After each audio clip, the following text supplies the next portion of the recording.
Narito ang latest update sa OFW na nag-viral na pinatay at ibinaon sa bakuran sa bahay ng kanyang amo sa bansang Kuwait, at ito ang nakakagulat. Pangalawa na pala si kabayan na Pilipina ang napatay nitong itinuturong suspect na ngayhawak na ng mga otoridad. Kaya't tutugisin ito ngayon ni Senator Raffy Tulfo. Papanagutin ito ang taong pumatay dito sa ating kabayan. Pero bago tayo magpatuloy, huwag kalimutan i-like, share, subscribe at pahit na rin ang kampana for more upcoming videos. Salamat! Natukoy na at pinangalanan na ang suspect sa likod ng kalunos-lunos na sinapit nitong ating kabayan. Ito'y matapos na dumulog ang pamilya ng biktima kay Senator Raffy Tulfo upang manghingi ng tulong para mabigyan ng hustisya at katarungan ang pagkamatay ni kabayan at nang may uwi ang bangkay nito sa Pilipinas. At ito ang nakakagulat. Batay dito sa Facebook post ng Raffy Tulfo in Action, ang itinuturong suspect sa likod ng pagkamatay ni Daphne na kalaban ay kinilalang si Jara Jasim Abdul Ghani, na di umano'y pinatay rin daw nito ang kasintahan na isa ring Pinay nitong ilang buwan lang ang nakakaraan, at ang bunsong kapatid umano ng akusado ang nag-report sa kapulisan noong December 28, 2024. Nakapatay na pala ito mga kababayan, kaya pala nasabi ng mga OFW na malapit sa pinangyarihan ng krimen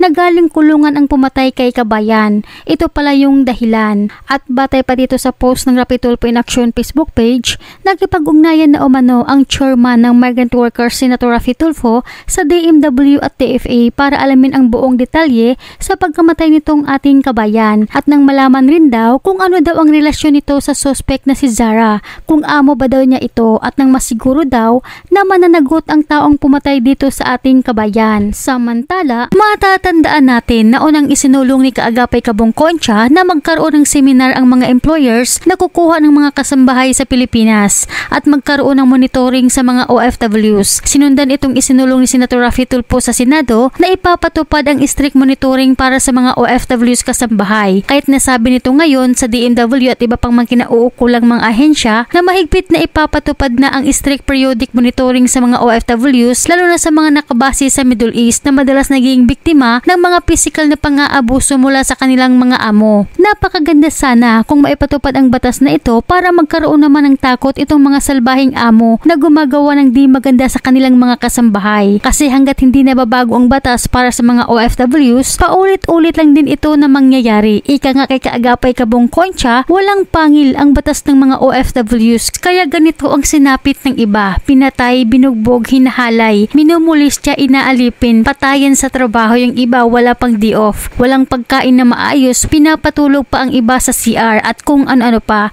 Kaya yung mga Pinay OFW kasambahay na napupunta sa Middle East, hindi natin alam kung makakauwi pa sila ng buhay. Kaya dapat talaga sana ipatupad yung strict monitoring mga kababayan para makita yung kalagayan ng isang OFW kung okay ba ito o hindi, para makapagsumbong kaagad kung ano ang ginawa sa kanya.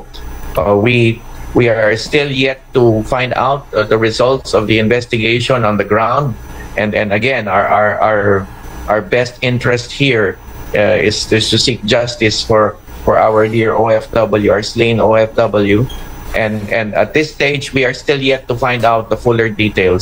Kaya ito ang antabayanan natin mga kababayan, kung ano ba talaga ang totoo sa likod ng pagkamatay nitong ating kabayan.